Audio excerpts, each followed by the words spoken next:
If you're a horror fan, you need to hear about Room 306. This isn't just any room, it's a place where reality and nightmare blur. James was exhausted after a long drive and checked into the only vacancy, the old roadside motel, Room 306. Little did he know this room had a dark history. The air was heavy and stale, and the large antique mirror on the wall, warped. It seemed to pulse with a life of its own. Shaking off his discomfort, he hit the bed. The fatigue was overwhelming, pulling him into a restless sleep. In the dead of night, a faint tap, tap, tap woke him. It was a sound that seemed to come from everywhere and nowhere, his reflection in the mirror, standing. He wasn't. The room felt colder, the air thicker.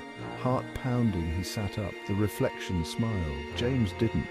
It was a smile that didn't belong to him. The grin stretched wider, unnatural, predatory. It was as if the mirror had a sinister mind of its own. Paralyzed, James watched as the reflection waved and pushed against the glass, rippling like water. It stepped out. James scrambled backward, gasping. His heart raced as he tried to comprehend the impossible. The last thing he heard was his own voice whispering, "Your turn." The next morning, silence. His room was empty, just a dusty antique mirror reflecting an empty room. No sign of James, just an eerie stillness. But the horror didn't end there. Flickering lights in the hallway revealed shadowy figures lurking just out of sight.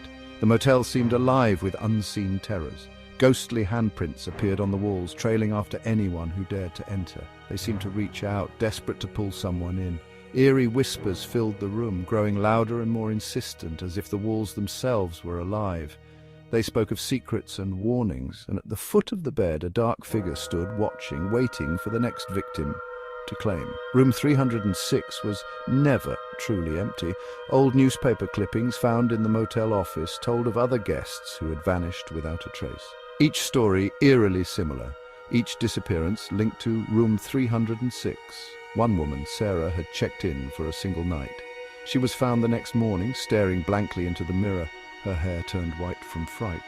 She spoke of shadowy figures moving behind her reflection, whispering her name, promising to take her away. Another guest, Mark, fled the room in the middle of the night, leaving all his belongings behind. He was found miles away, muttering about eyes, watching him from the mirror. Those eyes, he said, were not human. They were ancient, filled with malice and hunger. Room 306 remains a mystery, a place where the line between the living and the dead is blurred. Those who enter may never leave, and those who do are forever changed. So, if you ever find yourself on a lonely road, and the only vacancy is Room 306, think twice before you check in.